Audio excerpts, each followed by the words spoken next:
الحمد للہ رب العالمین والصلاة والسلام علی سید الانبیاء والمرسلین اما بعد فاعوذ باللہ من الشیطان الرجیم بسم اللہ الرحمن الرحیم۔ الحمد للہ، آج ہم انشاءاللہ عز وجل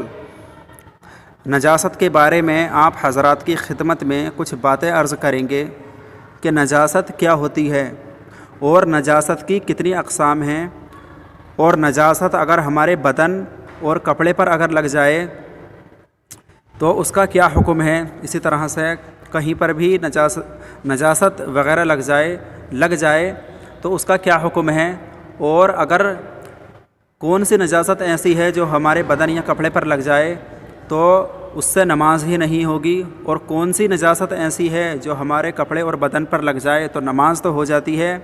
لیکن ثواب میں کمی آتی ہے، لیکن اسے دھونا مستحب تھا، افضل تھا۔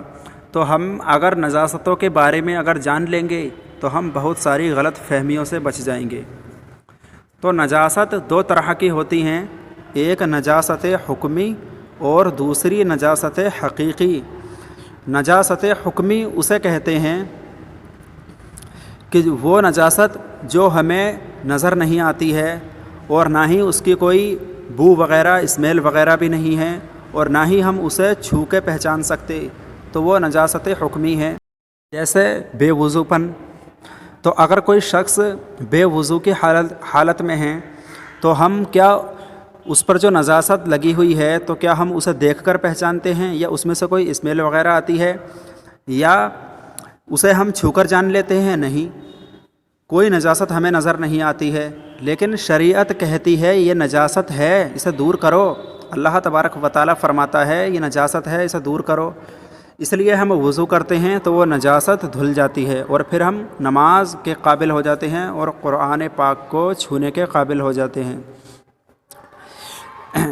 تو یہ نجاست حکمی ہوتی ہے۔ اسی طرح سے کوئی شخص جنبی حالت میں ہے، حالت جنابت میں ہے، اس پر غسل واجب ہو چکا ہے تو اس پر بھی وہی نجاست حکمی ہے، یعنی اس کے پورے جسم پر نجاست حکمی ہے۔ تو جب تک وہ پانی سے اپنے پورے بدن کو نہیں دھوگا تب تک اس پہ وہ نجاست حکمی ہے، تب تک وہ پاک نہیں ہو سکتا۔ تو یہ وہ نجاست ہے جو ہمیں نظر نہیں آتی، نہ کوئی اس کی اسمیل وغیرہ ہوتی ہے اور نہ ہی ہم اسے چھو کر جان سکتے ہیں، تو یہ نجاست حکمی ہوئی۔ اور دوسری نجاست ہے نجاست حقیقی۔ تو نجاست حقیقی وہ ہوتی ہے، پہلے اس کی آپ اقسام دیکھیں کہ اس کی دو اقسام ہیں، اس کی دو قسمیں ہیں۔ نمبر ایک نجاست غلیظہ اور نمبر دو نجاست خفیفہ۔ نجاست غلیظہ اسے کہتے ہیں، پہلے آپ ایک اصول یاد رکھیں کہ انسان کے جسم سے جو چیز بھی باہر نکلیں جس سے وضو ٹوٹ جائے یا ہم پر غسل واجب ہو جائے تو اسے نجاست غلیظہ کہتے ہیں، جیسے پیشاب، اسی طرح سے بڑا استنجا، تو ان کے نکلنے سے وضو ٹوٹ جاتا ہے تو یہ نجاست غلیظہ ہوئی۔ اسی طرح سے خروج ہوا کے خارج ہونے سے بھی وضو ٹوٹ جاتا ہے، تو کیا خروج ہوا بھی نجاست غلیظہ ہے؟ نہیں، خروج ہوا نجاست غلیظہ نہیں ہے، بلکہ یہ پاک ہے، خروج ہوا پاک ہوتی ہے۔ اسی طرح سے جو منی ہے، مزی ہے، جو یہ شہوت کے ساتھ جو نکل جاتی ہے، جس سے ہماری پھر شہوت ختم ہو جاتی ہے، جو طبیعت میں ایک جوش ہوتا ہے وہ جوش ختم ہو جاتا ہے، تو اس کے نکلنے سے جو جسم ٹھنڈا پڑ جاتا ہے تو اسے منی کہتے ہیں۔ اور منی کے نکلنے سے پہلے جو تھوڑی دیر پہلے جو پانی سے نکلتا ہے تو اسے مزی کہتے ہیں۔ تو یہ دونوں بھی نجاست غلیظہ ہیں۔ اسی طرح سے جسم کے اندر سے اگر خون نکلے، پیپ نکلے، تو یہ بھی نجاست غلیظہ ہیں، لیکن تب کہ خون اور پیپ اتنی مقدار میں نکلے کہ جو بہنے کی صلاحیت رکھتی ہو، یعنی اتنا خون اور پیپ نکلے جو بہنے کی صلاحیت رکھتی ہو، یعنی اگر ہماری کوئی انگلی کٹ جائے تو اس میں سے خون بہنے لگے، یا اسی طرح سے کوئی چوٹ ہے تو اس میں سے پیپ اگر بنی ہوئی ہے، پیپ جو ہے نکلے اور وہ نکل کر بہنے لگے، اسی طرح سے خون بھی بہنے لگے، تو جب یہ بہنے لگے تو یہ ناپاک ہے، ناپاک بلکہ یہ نجاست غلیظہ ہے۔ اور لیکن ایسا ہوتا ہے کہ اگر جیسے سوئی لگ گئی تو تھوڑا سا خون نکلا، تو خون نکل کر چلا نہیں بلکہ وہ اپنی جگہ پر رکا رہا، ہم نے انگلی آڑی کر کے بھی دیکھی، ٹیڑھی کر کے بھی ہم نے لچا کر دیکھی، تب بھی جو ہے خون نہیں ٹپکا یا نہیں بہا، تو یہ پھر نجاست غلیظہ نہیں ہے بلکہ یہ پاک ہوتا ہے۔ یہ خون اور یہ پیپ اگر جو بہہ نہ سکے، اتنی یعنی مقدار میں ہو جو بہہ نہ سکے، تو وہ پاک ہوتی ہے۔ اسی طرح سے جو آبلے پڑ جاتے ہیں، جو چھالے پڑ جاتے ہیں، تو وہ چھالوں کو اگر ہم پھوڑیں گے تو وہ بھی نجاست غلیظہ ہے، کیونکہ وہ خون ہی ہوتا ہے، پہلے وہ خون بنتا ہے، پھر خون سے پیپ بنتی ہے، اور پیپ سے پھر وہ پانی بنتا ہے، تو یہ بھی نجاست غلیظہ ہے، تو اس سے بھی ہم احتیاط رکھیں۔ اور اسی طرح سے جو آسوب چشم یعنی جو آنکھوں کی بیماری ہو جاتی ہے، جیسے آنکھیں دکھنا، تو اس کی وجہ سے جو آنکھ سے پانی نکلتا ہے تو یہ پانی بھی نجاست غلیظہ ہے، تو ہم اس کا خاص طور پر دھیان رکھیں۔ عموماً ہم ایسا کر لیتے ہیں کہ ہاتھ سے پونچھ کر یا کپڑے سے پونچھ دیتے ہیں، تو یہ نجاست غلیظہ ہے۔ اگر ہم ہاتھ پہ اگر لگایا تو یہ ہاتھ پر لگ گئی، ہاتھ اتنا حصہ ناپاک ہو گیا جتنے حصے پر لگی ہے، اور اگر کپڑے پر لگایا تو یہ کپڑا ناپاک ہو چکا ہے، تو یہ نجاست غلیظہ ہے، اس سے احتیاط رکھیں۔ اور اسی طرح منہ بھر کر اگر قے آ جائے، قے کہتے ہیں الٹی کو، اگر منہ بھر کر قے آ جائے جسے ہم روک نہ سکیں تو وہ قے بھی نجاست غلیظہ ہے۔ اس سے یہ بھی معلوم ہوا کہ جیسے چھوٹے بچے ہوتے ہیں جو اپنی ماں کا دودھ پیتے ہیں، تو بعض اوقات ایسا ہوتا ہے کہ بچے کے پیٹ دبنے کی وجہ سے جو منہ سے دودھ آتا ہے تو وہ بھی قے کہلاتی ہے، تو وہ بھی نجاست غلیظہ ہے۔ تو ہماری بہنیں خاص طور پر جو ہے اس کا خیال رکھیں اور اس سے احتیاط رکھیں کہ وہ جو بچے نے دودھ ڈالا ہے تو وہ نجاست غلیظہ ہے، کیونکہ وہ الٹی میں شمار ہوتا ہے، وہ قے میں شمار ہوتا ہے، تو وہ نجاست غلیظہ ہے۔ اور نجاست غلیظہ کا حکم بہت سخت ہوتا ہے، اگر یہ بدن یا جسم پر لگی ہوئی ہو تو نماز ہی نہیں ہوتی ہے۔ اور اسی طرح سے جیسا بچے کا پیشاب، تو یہ بھی نجاست غلیظہ ہے، کیونکہ جو میں نے ابھی آپ کی خدمت میں شروع میں عرض کیا تھا کہ وہ جسم کے اندر سے وہ چیزیں جو وہ نکلیں، وہ چیزیں باہر نکلیں جو وضو کو توڑ دیں، جیسے پیشاب، تو اس سے معلوم یہ ہوا کہ پیشاب چاہے چھوٹے بچے کا ہو یا بڑے کا ہو، پیشاب ہے تو وہ نجاست غلیظہ ہی ہے۔ اگر وہ بچے کا بھی پیشاب ہے تو وہ بھی نجاست غلیظہ ہے، کیونکہ ہماری بہت سی بہنیں کہہ دیتی ہیں ابھی بچے کا پیشاب ہے یہ تو جی پاک ہے، کیونکہ یہ دودھ پیتا ہے تو یہ پاک ہے۔ وہ پاک نہیں ہے بہن جی، وہ جو ہے ناپاک ہے، بلکہ وہ نجاست غلیظہ ہے، تو اس سے آپ احتیاط رکھیں۔ اور اسی طرح سے وہ جانور، وہ پالتو جانور جن کا گوشت کھانا جائز ہے تو ان کا گوبر نجاست غلیظہ ہے۔ اور جیسے بھینس ہے، بکری ہے، دمبا ہے، اونٹ ہے، ان کا گوشت کھانا جائز ہے تو ان کا گوبر نجاست غلیظہ ہے، لیکن پیشاب نہیں۔ اور اسی طرح سے وہ پالتو جانور جن کا گوشت کھانا جائز نہیں ہے تو ان کا پیشاب اور گوبر یہ دونوں ہی نجاست غلیظہ ہیں، جیسے گھوڑا ہے، کھچر ہے، گدھا ہے، تو ان کا پیشاب اور گوبر دونوں ہی نجاست غلیظہ ہیں، تو ان سے ہم احتیاط رکھیں۔ اور اسی طرح سے وہ پالتو پرندے جو زیادہ اونچا نہ اڑ سکیں تو ان کی بیٹ ناپاک ہوتی ہے، جیسے مرغی ہے، اسی طرح سے بطخ ہے، تو یہ اونچا نہیں اڑتے ہیں، یہ پرندے ہیں تو یہ اونچے نہیں اڑتے ہیں، تو ان کی بیٹ ناپاک ہوتی ہے، تو یہ ہمارے گھروں میں یہ ہوتی ہیں، یہ مرغی وغیرہ یہ پورے گھر میں دندناتی پھرتی رہتی ہیں، تو اس سے بھی ہم جو ہے خاص طور پر اس کا خیال رکھیں، یہ ان کی بیٹ ناپاک ہوتی ہے۔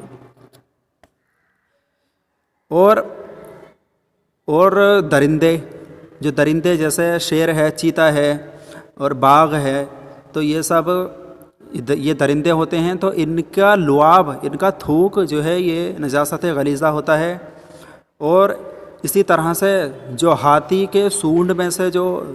رطوبت نکلتی ہے، جو وہ چھینٹے پھینکتا ہے، وہ اس کی سونڈ میں سے جو پانی سا نکلتا ہے تو وہ بھی نجاست غلیظہ ہے۔ تو اگر جیسے ہم بعض اوقات ہم چڑیا گھر جاتے ہیں تو ہاتھی کو دیکھنے لگتے ہیں تو اس کا ہم خاص طور پر خیال رکھیں کہ اس کی چھینٹیں، اس کے سونڈ میں سے بھی آنے والی چھینٹیں ہمارے کپڑے یا بدن پر نہیں لگنی چاہیے، کیونکہ وہ نجاست غلیظہ ہے۔ اور کتے کی جو لعاب ہوتا ہے کتے کا بھی، وہ بھی نجاست غلیظہ ہوتا ہے۔ اور کتے کو پالنے کی جو ممانعت کی گئی ہے، کتے کو پالنا جو منع کیا گیا ہے، تو اس کی بڑی وجہ یہی ہے کہ یہ اپنی جیب سے تمام چیزوں کو، گھر کی تمام چیزوں کو چاٹتا ہے، یہاں تک کہ مالک تک کو بھی یہ چاٹتا ہے، تو اس کا لعاب یہ نجاست غلیظہ ہے۔ تو اس لیے اس کتوں سے جو ہے ان کتوں کو پالنے سے جو ہے بچیں، کیونکہ یہ چیزوں کو ناپاک کر دیتے ہیں۔ اور اسی طرح سے بلی بھی درندوں میں سے ہے، ویسے بلی درندوں میں شمار ہوتی ہے، لیکن اس کا لعاب پاک ہے، کیونکہ یہ اکثر جو ہے یہ گھر میں آتی جاتی ہے، اور جو اکثر گھر میں آتی جاتی ہیں جیسے چوہا ہے تو اس کا لعاب بھی پاک ہے، اس کا تھوک بھی پاک ہے۔ وہ جو گھر میں آتی جاتی رہتی ہیں بار بار، تو ان کا لعاب پاک ہوتا ہے۔ یعنی ہمارے نبی کریم صلی اللہ علیہ وسلم ایک بار وضو فرما رہے ہیں تو ایک بلی آ گئی، تو ہمارے نبی کریم صلی اللہ علیہ وسلم نے جس برتن سے وضو فرما رہے تھے اس برتن کو ٹیڑھا کر دیا، تو اس بلی نے اس میں سے پانی پیا، پھر ہمارے نبی کریم صلی اللہ علیہ وسلم نے اسی سے وضو فرمایا۔ تو یہ جواز امت کے لیے تھا، یہ امت کے جواز کے لیے تھا کہ بلی کا جھوٹا پاک ہے، اسی طرح سے بلی کا لعاب وہ پاک ہے۔ تو یہ ہوئی نجاست غلیظہ۔ تو یہ نجاست غلیظہ کا بہت سخت حکم ہوتا ہے، تو اس کے بارے میں بھی ہم عرض کریں گے کہ اگر نجاست غلیظہ لگ جائے تو اس کو پاک کرنے کا طریقہ کیا ہے، اور اسی طرح سے اس کا حکم کیا ہے۔ لیکن نجاست خفیفہ کسے کہتے ہیں؟ تو نجاست خفیفہ اسے کہتے ہیں کہ وہ پالتو جانور جن کا گوشت کھانا جائز ہے، تو ان کا گوبر تو نجاست غلیظہ تھا، لیکن ان کا پیشاب یہ نجاست خفیفہ ہے۔ تو وہ پالتو جانور جن کا گوشت کھانا جائز ہے، تو ان کا پیشاب ان کا پیشاب نجاست خفیفہ ہے۔ اور اسی طرح سے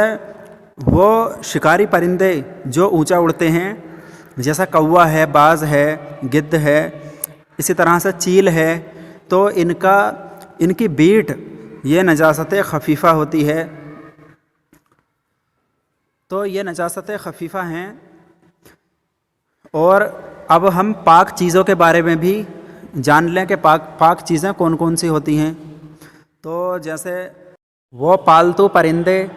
جن کا گوشت کھانا جائز ہے، تو ان کی بیٹ یہ پاک ہوتی ہے، جیسا کبوتر ہے، چڑیا ہے، اسی طرح سے طوطا ہے، تو ان کی بیٹ یہ پاک ہوتی ہے۔ اور جیسے جو ہمارا تھوک ہے، جو انسانوں کا تھوک ہے، وہ بھی پاک ہے۔ اور اسی طرح سے جو اگر ہم نے کوئی غم کی بات سنی تو ہماری آنکھ سے آنسو نکل آئے، اسی طرح سے ہماری جو بہنیں پیاز وغیرہ کاٹتی ہیں تو اس کی وجہ سے آنسو نکلنے لگتے ہیں، تو وہ آنسو بھی پاک ہیں۔ اسی طرح سے ہماری آنکھ میں کوئی تنکا وغیرہ گر گیا تو اس کی وجہ سے آنسو نکلنے لگے، تو یہ ساری پاک ہوتی ہیں یہ چیزیں۔ اسی طرح سے خون اور پیپ نکلا، لیکن اتنی مقدار میں نہیں نکلا کہ وہ بہہ نہ سکے، تو وہ خون اور پیپ بھی وہ بھی پاک ہوتے ہیں۔ جیسے اگر کوئی سوئی وغیرہ ہماری انگلی میں اگر لگ گئی تو اس کی وجہ سے جو وہ خون نکلا لیکن وہ بہنے کی صلاحیت نہیں رکھتا ہے، تو وہ بھی پاک ہے۔ اسی طرح سے جو ہم نے مچھر مارا یا کھٹمل ہم نے مارا تو اس میں سے جو خون نکلا تو وہ بھی پاک ہے، کیونکہ وہ بہنے کی صلاحیت نہیں رکھتا ہے۔ اور بہت سے یہ کہتے ہیں کہ چھپکلی یہ ناپاک ہوتی ہے، اگر یہ ہمارے بدن پر گر گئی تو بدن ناپاک ہو جائے گا۔ نہیں، چھپکلی کا ظاہری بدن بالکل پاک ہے۔ ہاں، وہ اگر اسے مارا تو اس کے جو جسم سے خون نکلا تو وہ تو چونکہ نجاست غلیظہ ہی ہے، لیکن اس کا ظاہری بدن وہ پاک ہے۔ اور جو ہمارا نزلہ بہتا ہے تو وہ بھی پاک ہے۔ اور اسی طرح سے جو بچے روڈ پر کھیلتے ہیں یا بڑے بھی بھاگتے ہیں تو گرنے کی وجہ سے رگڑ لگ جاتی ہے، جس سے چوٹ میں لیسدار پانی نکلتا ہے، تو وہ بھی پاک ہے، کیونکہ وہ اتنی مقدار میں نہیں ہوتا جس سے کہ وہ بہنے لگے۔ وہ بہتا نہیں ہے، وہ صرف لیسدار سا پانی آتا ہے، اور جب وہ پاجامہ یا پینٹ یا شلوار پر وہ لگتا ہے تو وہ اسے آلودہ کر دیتا ہے کپڑے کو، تو وہ کپڑا آلودہ ہونے کے باوجود بھی وہ پاک ہے، کیونکہ وہ جو پانی ہے وہ پاک ہے، اور اس میں خون کی آمیزش بھی ہوتی ہے، لیکن پھر بھی وہ پاک ہے کیونکہ اس کی مقدار اتنی نہیں ہوتی کہ جس سے وہ بہہ سکے۔ اسی طرح سے کتے کا ظاہری جسم بالکل پاک ہوتا ہے، تو اگر وہ کتا سوکھا ہے اور اس پہ اگر ہاتھ ہم پھیر دیں تو نہ ہمارا ہاتھ ناپاک ہوگا اور وہ کتا بالکل پاک ہے۔ لیکن اگر کتا بھیگا ہوا ہے تو ہم یہ گمان کریں گے کہ ضرور اس نے یہ کھجایا ہوگا، کیونکہ کتا جو ہے منہ سے کھجاتا ہے، تو چونکہ اس کا جو لعاب ہے تو وہ نجاست غلیظہ ہے، تو ہم یہ گمان کر سکتے ہیں کہ اس نے یہ منہ سے ہی کھجایا ہوگا، تو پھر گیلے کتے پر یعنی اسے ہاتھ نہیں پھیر سکتے۔ لیکن یہ ترغیب نہیں دی جا رہی ہے کہ آپ جو ہے کتے کو پیار کریں، اس پر ہاتھ پھیریں۔ نہیں، اس سے بچنا ہی چاہیے، اس سے کراہت کرنی چاہیے، کیونکہ شریعت اسے ناپسند فرماتی ہے۔